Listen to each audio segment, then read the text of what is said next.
Ça ne concerne pas la lettre à laquelle vous faites allusion. Ça, c'est un échappatoire. Ici, on a besoin, vous avez besoin d'éclairage sur le compte là, du ministère de la Justice. Je vous avais dit que j'ai eu plusieurs réunions avec Adler Bissoula, monsieur Adler Bissoula. Vous avez besoin d'éclairage, qu'il vienne ici et que des révélations graves soient faites par devers votre haute cour. Merci beaucoup. Monsieur le Président, on fait compléter les clients. Oui, on fait compléter les clients.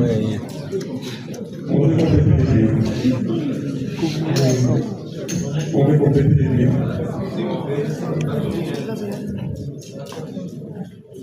Prévenez Moutamba, à la suite de votre réaction tout à l'heure, la Cour veut savoir en quelle qualité M. Bissoula avait des réunions avec vous. Est-ce un titre personnel ou bien en une qualité quelconque? Moi, je ne suis pas son avocat. Non, la Cour, attendez. Il vous a été plusieurs fois rappelé que quand des questions vous sont posées, vous répondez aux questions. Vous avez insisté, et vous-même, et vos avocats, à la suite de la lecture du nom. La lecture a été faite. Monsieur Adler Bissoula, secrétaire exécutif de la CNRF, fait état de ce que, au regard d'une disposition qu'il invoque dans sa lettre, lui, comme ses exécutifs et les experts de la cellule sont dispensés de témoigner dans une audience publique. Vous avez demandé la parole, la Cour vous l'a accordée, et vous venez de dire que vous incitiez sur ces témoins qui sont là, du fait que vous aviez eu des réunions avec lui. Et la Cour pose la question de savoir ces réunions-là, en quelle qualité M.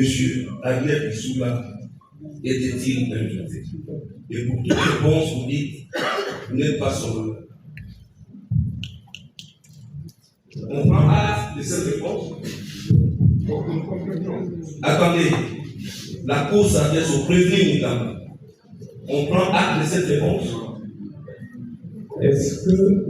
Est-ce qu'on prend acte de cette réponse?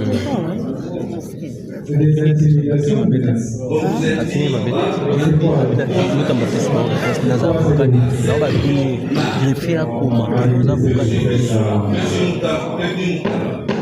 la Cour, écoutez, la Cour vous pose encore une fois la question. En quelle qualité était-il invité à ces réunions? La Cour ne vous intimide. C'est une question qui vous est posée et vous répondez. Monsieur le juge. Vous ne vous adressez pas au juge, vous vous adressez à la Cour. Je ne suis pas là pour recevoir des menaces.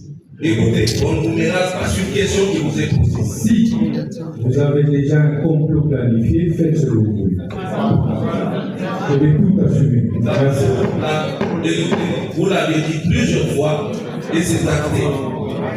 Vous l'avez dit plusieurs fois et c'est acté. Encore que vous avez droit au silence. Ok, c'est acté que vous n'avez pas de réponse à la question posée dans la Cour.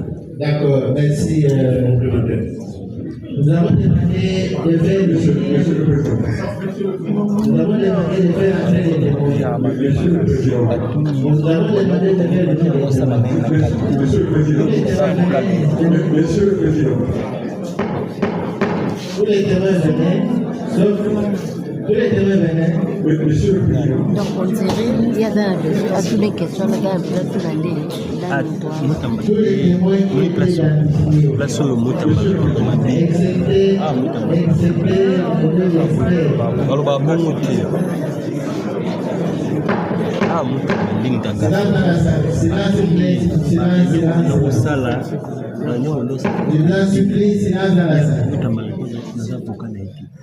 Nous allons nous adresser aux témoins. Nous allons suivre l'audition des experts, deux experts. Monsieur le Président. de l'ITPR et de l'ARP. Vous, les témoins, vous allez vous le retenir déjà. Vous serez entendus le mercredi.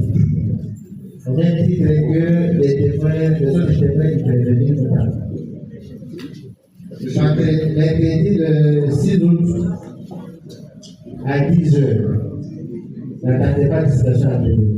Monsieur le Président. Dans les menaces là, nous allons entendre tous les témoins le même jour.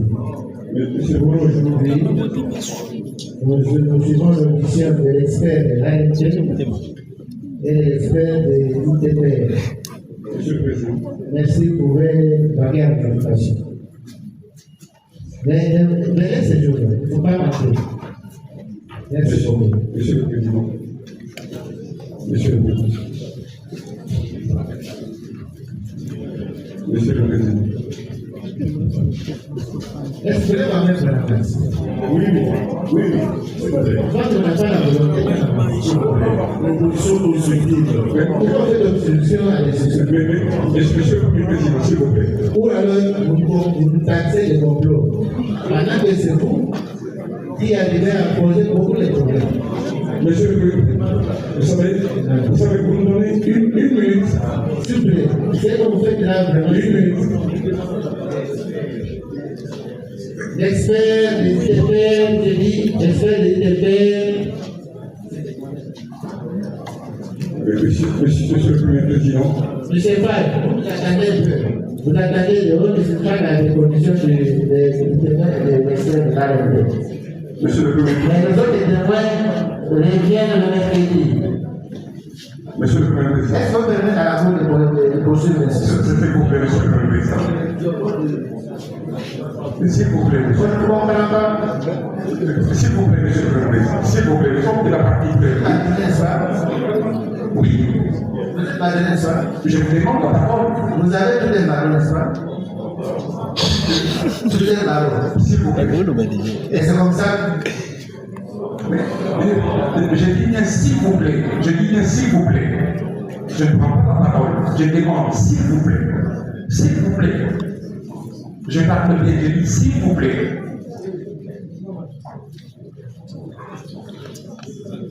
S'il vous plaît. S'il vous plaît.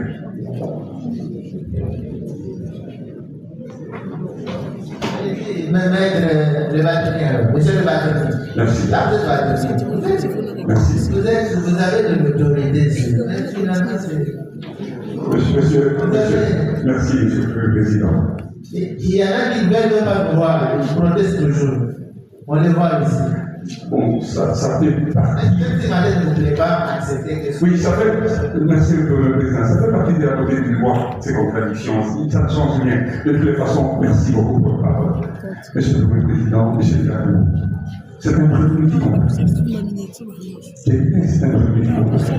Vous dites que nous ne voulons pas que les choses avancent. Nous voulons que les choses avancent en bonne et forme. Si vous êtes la haute cour, c'est que nous vivons. Moi, je manque des mots. La cour m'a dit qu'elle manquait des mots. J'ai manqué aussi des mots.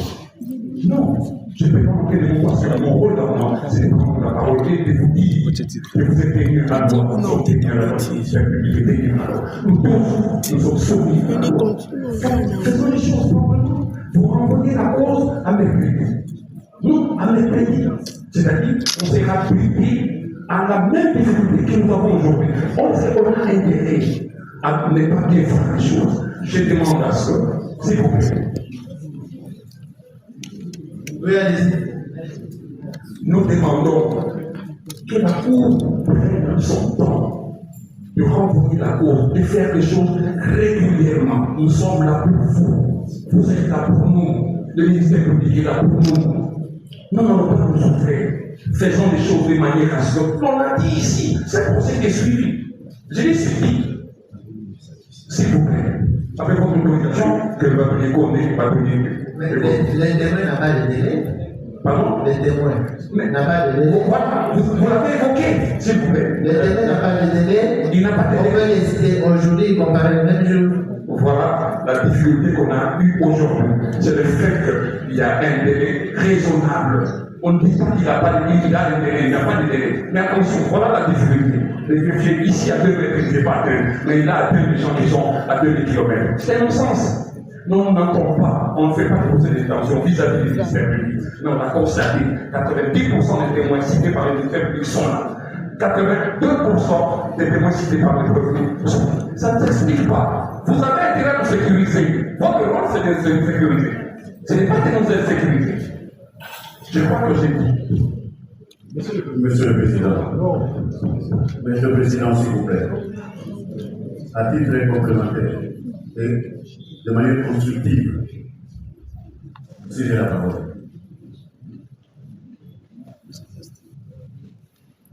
Quand vous avez commencé à parler, vous avez la parole. J'ai en train de la solliciter.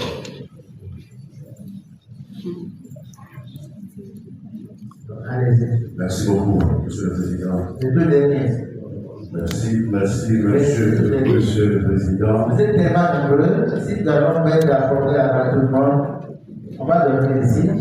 Merci. Les deux derniers à intervenir sur cette question-là. Merci, Monsieur le Président. Honoré et distingué membre de la Cour de cassation.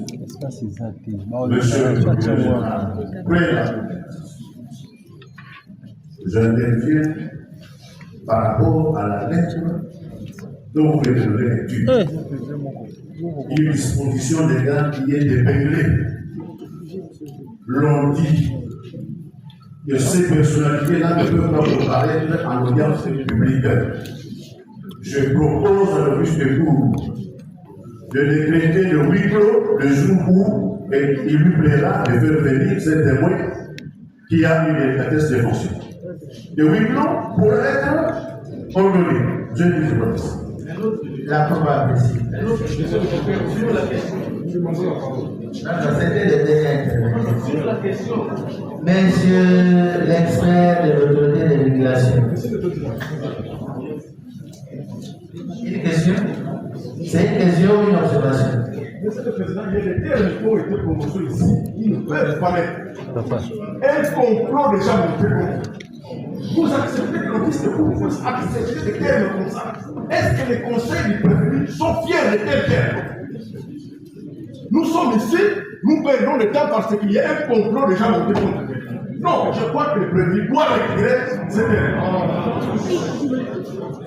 Sinon, alors que les greffiers puissent acter que le prévenu déclare qu'il y a déjà un complot monté contre lui. S'il vous plaît, émission de réactions compliquées. Ce n'est pas le cas. L'expert, vous avez la parole. Nous sommes en matière de contrat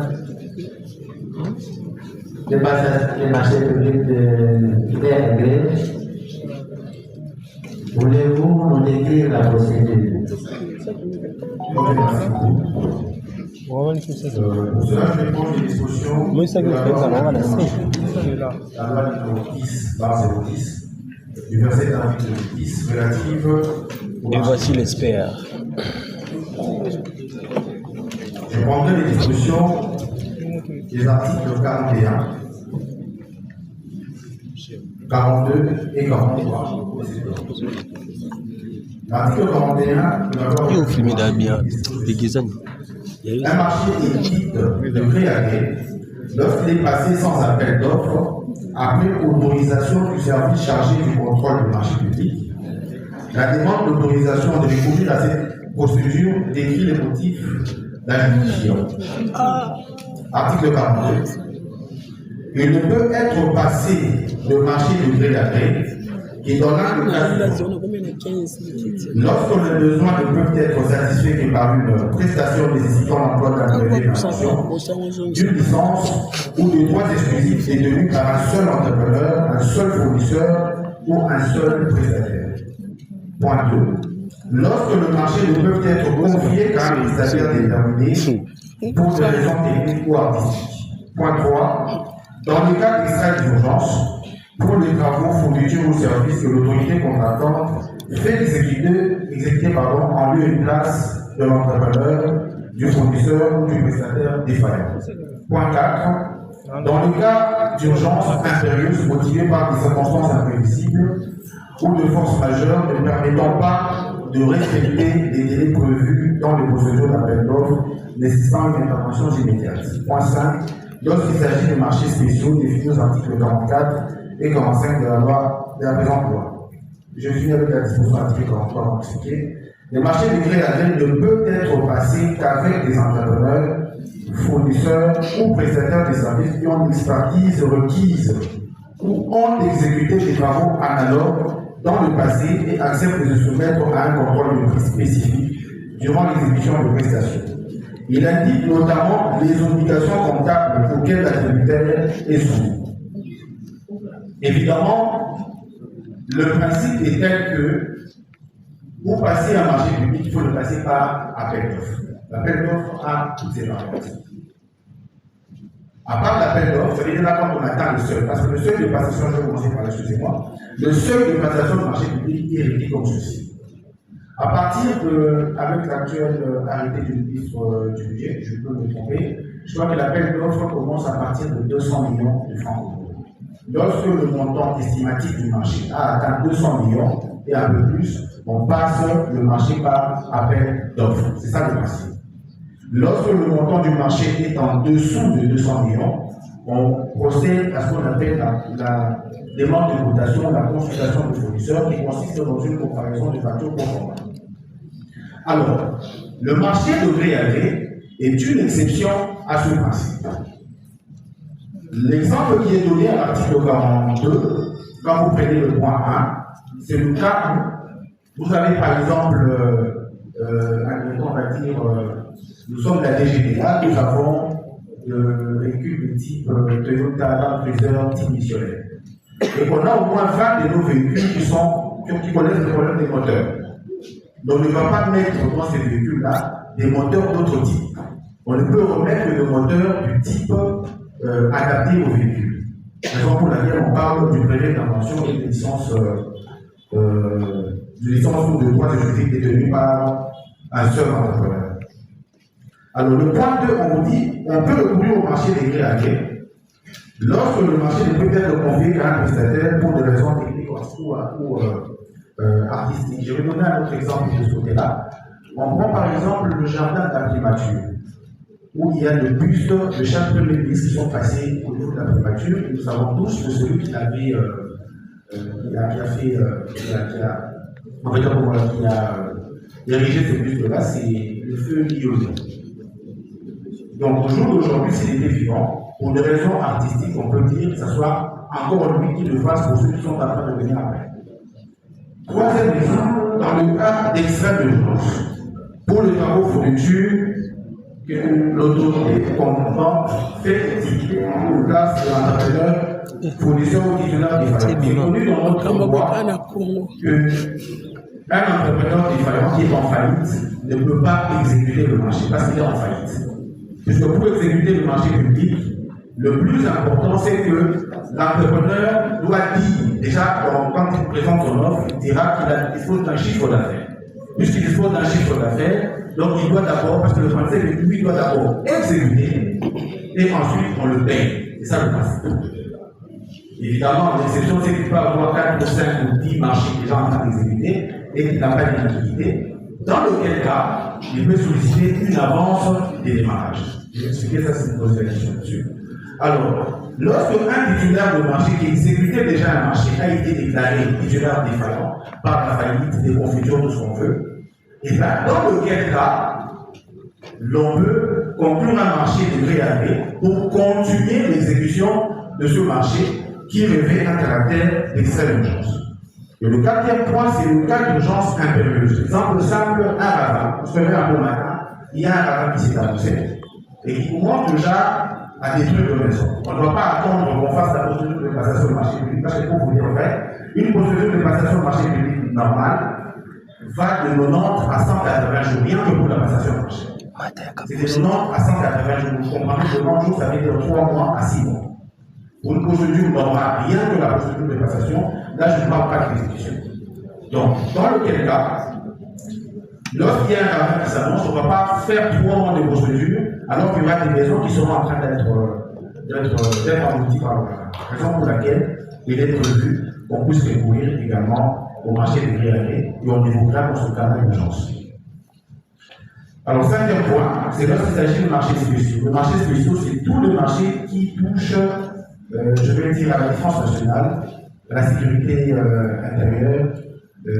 Exemple simple, on va acheter des armes pour la guerre. Donc, dans quel cas, il est en guerre, si on veut acheter des armes, on ne va pas recourir à la procédure de passation de marché. C'est vrai que quand vous lisez la disposition qui concerne le marché spéciaux, on vous dit qu'il faudrait que le Premier ministre puisse prendre un décret qui va fixer la procédure en rapport avec le marché spéciaux. Voilà. Alors, ce qui est vrai, c'est qu'il faut répondre pour passer le marché des gré. Prioritairement, d'abord, il faudrait préparer un DAO, un dossier d'appel d'offres. J'avais ramené j'avais un modèle de DAO travaux. Donc, il faut préparer d'abord un DAO en premier lieu. Et dans ce DAO, il faut spécifier, donner on appelle ça comment les spécifications techniques ou les prescriptions techniques des travaux qui doivent être exécutés. Alors, pour arriver à faire cela, préalablement, il faut lancer d'abord un marché des prestations intellectuelles pour recruter soit un consultant, soit un bureau d'études qui va définir les prescriptions techniques, les spécifications techniques du marché que vous voulez passer. Une fois que on a défini ces spécifications techniques, vous venez, vous le mettez dans votre DAO.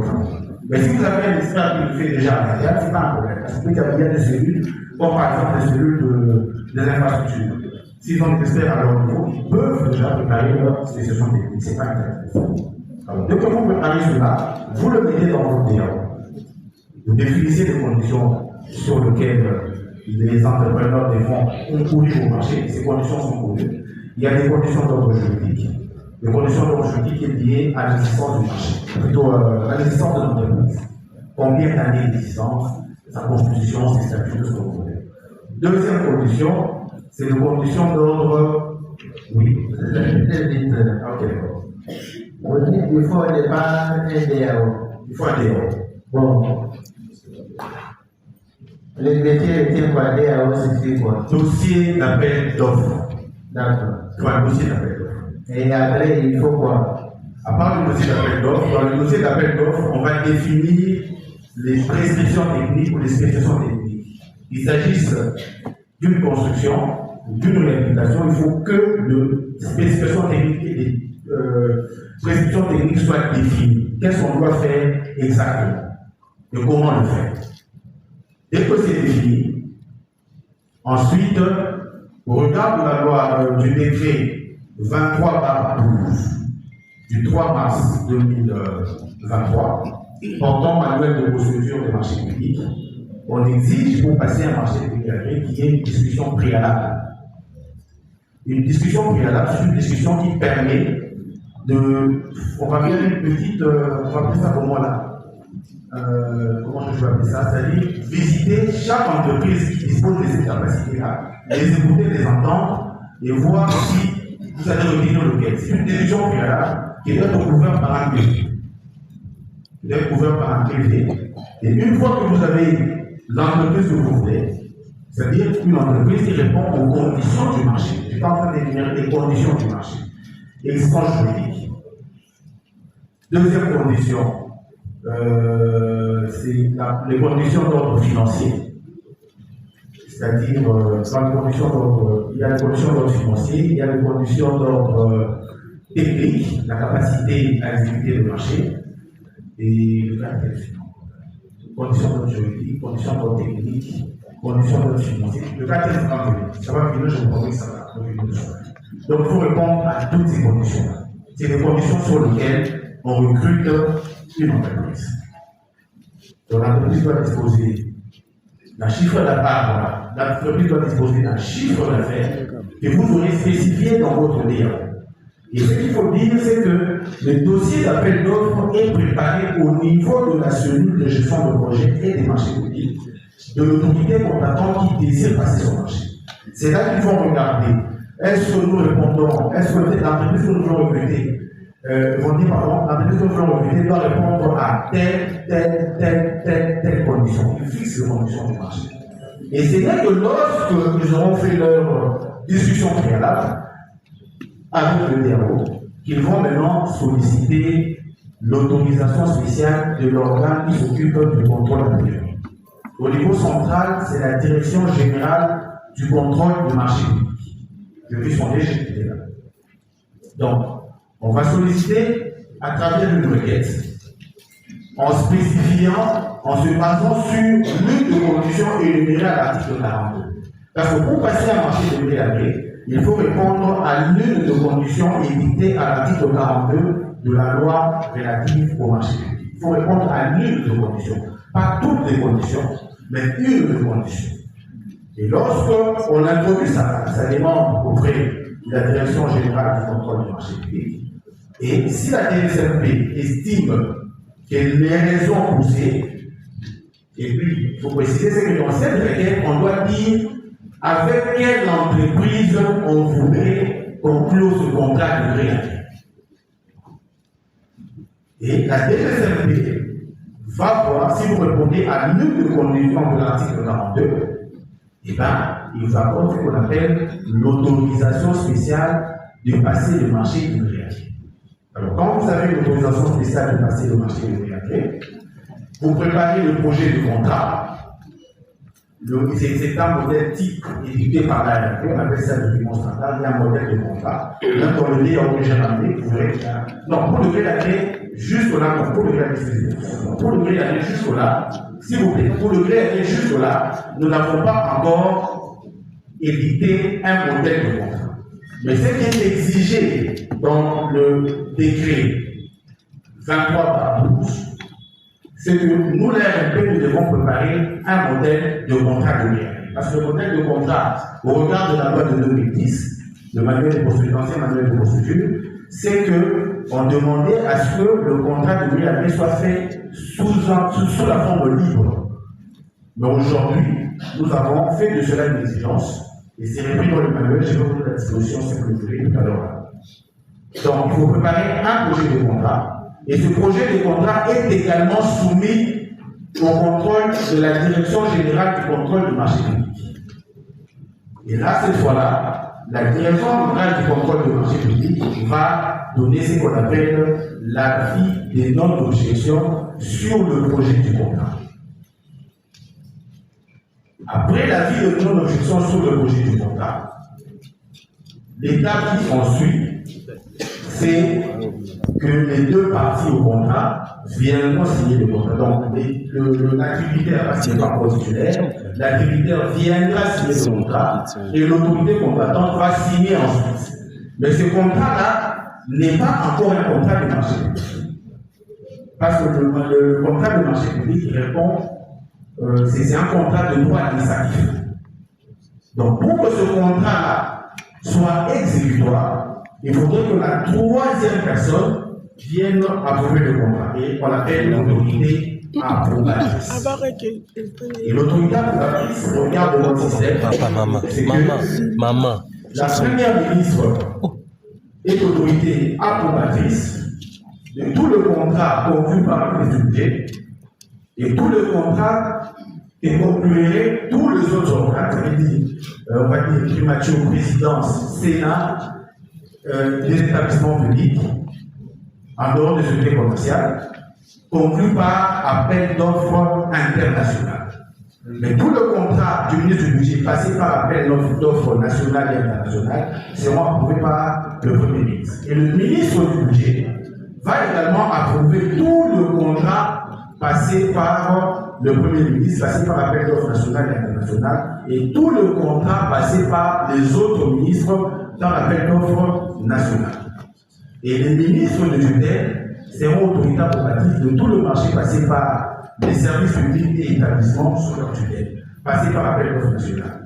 La subtilité avec cette loi, c'est que les sociétés commerciales à participation majoritaire de l'État, leurs contrats sont approuvés, lorsqu'ils sont passés par appel d'offres international, sont approuvés par le conseil d'administration, et lorsqu'ils sont passés par appel d'offres national, c'est le président du conseil d'administration qui les approuve. Donc, pour dire autrement, c'est qu'aucun contrat de marché public ne peut être exécuté s'il n'a pas été approuvé. C'est l'acte d'approbation qui confère à un contrat les caractères définitifs et exécutoires.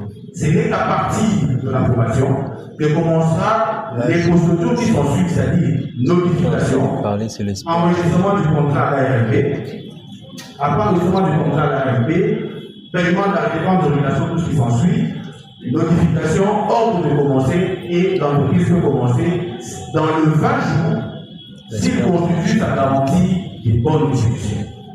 Parce que les marchés publics sont construits tels que l'État ne puisse pas perdre même un euro. Raison pour laquelle vous avez un certain nombre de garanties qui sont mises en place. Voilà, je crois que j'ai répondu à votre question.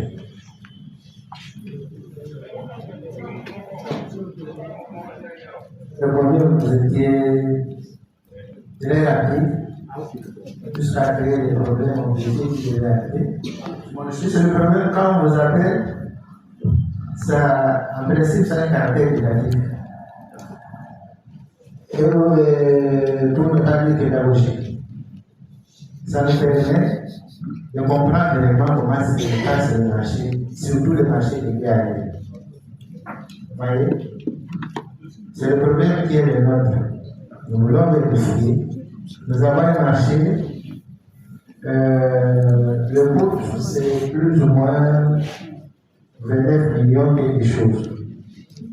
Si on évalue avec le 16, c'est à peu près combien de millions de francs congolais? 29 millions de dollars.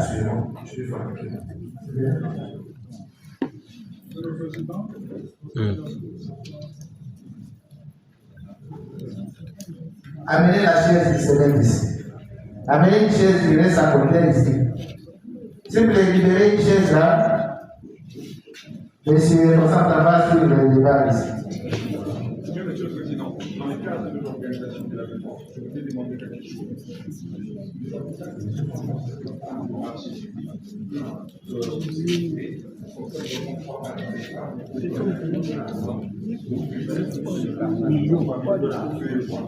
Nous voulons lui donner un siège respectueux qui soit à côté.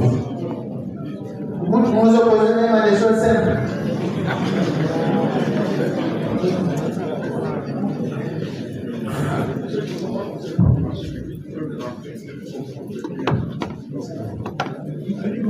Oui, monsieur l'expert. Oui, ça fait 84 milliards 100 millions de francs congolais, au taux de 29.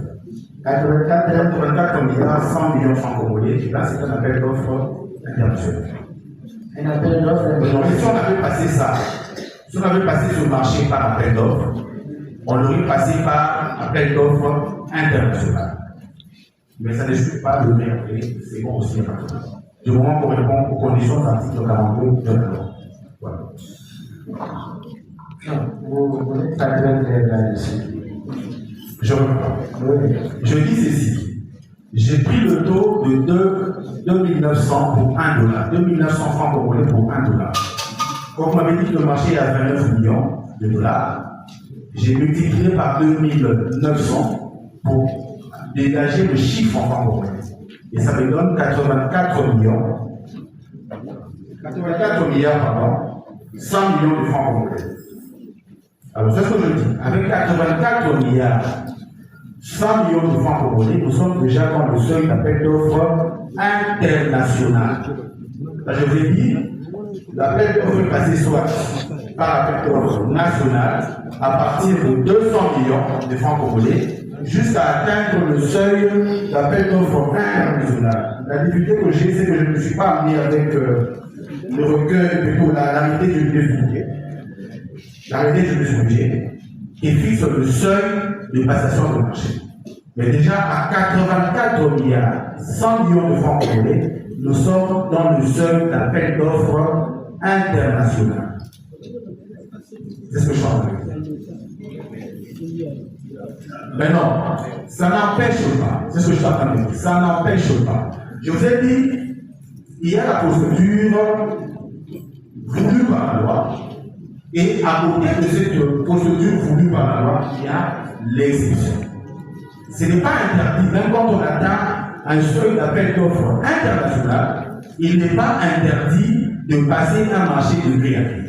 Je vais donner un exemple, vraiment le cas d'un ravin qui s'annonce. Le ravin, pour pouvoir lutter contre ce ravin, on peut être dans le seuil d'appel d'offres international. Il n'est pas interdit, mais il faut respecter les dispositions de l'article 42 qui donnent, il énumère les conditions. Voilà.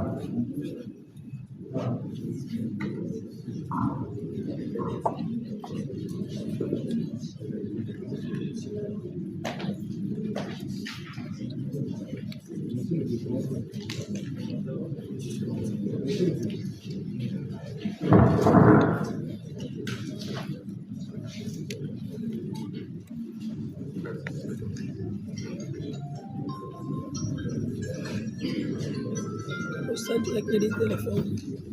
YouTube au Facebook. Oh, il y a YouTube. Au Facebook.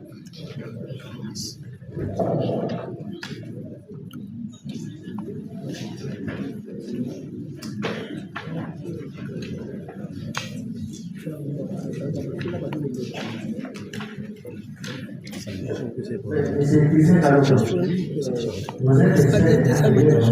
Oui, certainement. Je suis aussi formateur en marché. Zéla. Vous pouvez dispenser des serments. On a changé. Ah, nous sommes Non, pas expert. Non, rien. Vous avez prêté serment. Comme Comme expert. non. Je suis expert. Vous dites expert agréé. Non, on ne dit pas expert agréable, on est expert en passation de marché public. Nous avons suivi les formations en passation de marché public. Au-delà de ces formations-là, je suis formateur en marché public. Donc, formateur en marché public, donc je suis expert en passation de marché public. Expert national. Et j'ai un brevet qui m'a été décerné par la République.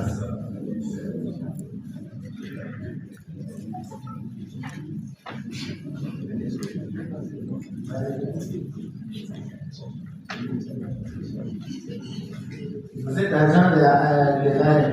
Oui, je suis directeur commercial. Directeur provincial. On m'a même remis une lettre de désignation à cette fin. J'ai ma lettre de désignation.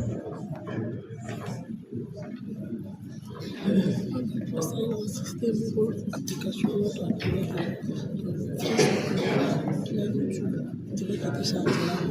Facebook. L'application, j'ai installé. Bien, merci. On suspend le gaz pendant 2 secondes. Bravo, bien. Le gaz suspendu. Mettez-moi un moment.